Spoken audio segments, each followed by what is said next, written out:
ordinary audiences. I say, do you know Torah? They say, law. And how about Adam, man? That's right. I said, you're brighter than the scholars. For the text says here, and this should be the law for all of mankind, for all of humanity. And I think that this is where the next great moment comes. I think with these three moments, we have the case for the Messianic doctrine laid in its basic forms. All right. Dr. Lapid, just take right off here and take the next 4 minutes, and if you'd like, respond to that or build your own case. Well, I cannot fully agree with you about the snake because, unfortunately, evil in this world is far from being crushed. If it were, the newspapers wouldn't know what to print. And the TV stations wouldn't know what to transmit because most of it is evil. And we live in a, unfortunately, all too palpably unredeemed world, you and I. But if you come to Abraham, agreement with you is much easier. Because I would go a step further than you. Not only Abraham, who was the first Hebrew, but his son Isaac and his grandchild Jacob, our three great forefathers, become, before they ever get to be a people, or own a land, or have any pledges for their own progeny, they have the obligation of mediating God's blessings to the entire world. And the three sayings for all the three forefathers tally with a few small differences we don't have to go into, but universalism is implanted in them before there is such a thing as the Jewish people at all.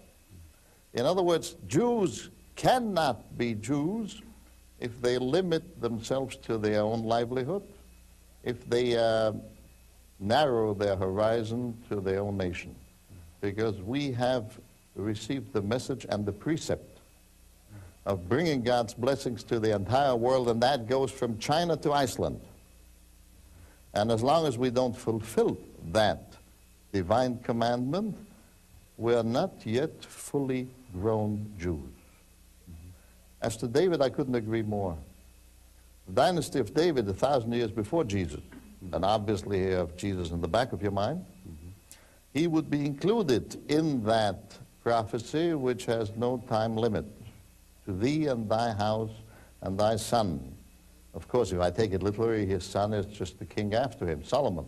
But that's preposterous, because in Hebrew parlance, as we both know, by son, progeny is meant almost timelessly, and therefore the Nathan prophecy, as the theologians call it, give this David, who is far from being a paragon of virtues, but God chose him, and God is free to choose whom he likes. He will not bow to theological rules. Thank God for that. That's true. He chose this David with all his virtues and his vices to become the bearer of God's blessing and the continuer of the handing on of this blessing through his dynasty, through Jesus, if you like, to mankind. I agree here. I don't think we have to quibble. Okay. Yep. Dr. Kaiser, respond back. Oh, I like that. I think we're working together here. I believe that that's exactly correct. The Abraham, Isaac, and Jacob sequence there is a repetition of the same word that was given to Abraham. In fact, they become the first installments on the fulfillment. For when Abraham looks to see all that God is going to do for the ages that lie in the future, that surely he is unaware of in terms of how much distance or what the gap each is there, surely when he saw Isaac that was born, there was kind of the down payment, the kind of Whitman's box of samplers on the big box of chocolates that is to come. This was earnest money on what God was going to do in the future. So I do like that. And if I sense what we're saying here, yes, the Son is a progeny. It is a whole series. So we would have to have little loops connecting them as they point toward the grand Messiah that is to come in the future. And when we spell out these, as it were, peaks that are here, I'm kind of embarrassed because already there are so many texts that we are not touching.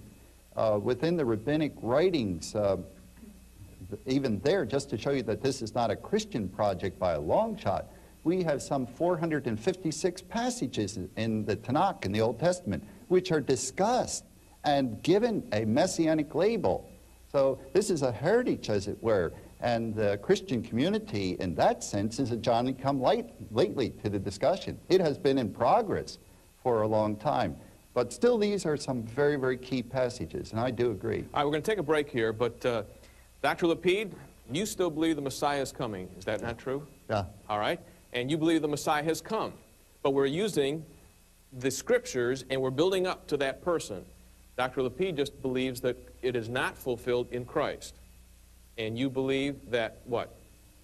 Jesus Christ is the one who, as a matter of fact, will fit the evidence for all of these expectations. All right, we're going to press that case in just a little bit of time, and stick with us. We'll be right back.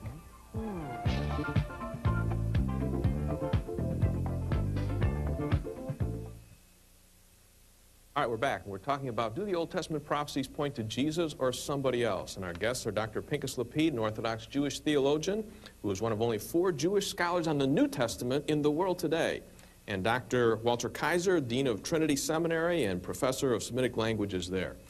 Dr. Kaiser, we need you to continue building your case, and Dr. Lapid, we want you to comment on this. Please go ahead. Draw the outline for us. So you started with some prophecies in the Hebrew Scriptures, and you're going toward a point. Who's the point, in your estimation, talking about? And carry on there. Well, we have such great agreement here. My good friend, Dr. Lapid, is apparently in agreement with me that the Genesis 3:15 and Genesis 12 and 2 Samuel 7 indeed are very, very important passages for the discussion of the doctrine of the Messiah. But how does that relate to Yeshua, or the Christian claim that Jesus is the one who is the fulfillment of it? And I think, first of all, that Yeshua, or Jesus, is Jewish, first of all. He is from the line of David. Secondly, he was born in the house of David in Bethlehem.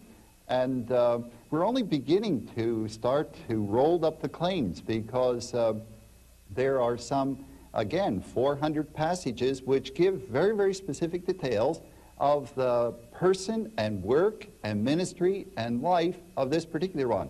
Well, let's go to perhaps the one that is most sensational of all, and the one I think that Dr. Lapid rather hinted at the beginning, and that is, if he is indeed the Messiah, if this Yeshua is, as we Christians claim, the Messiah, then why is there not peace in the world today? I think that was one of the issues here.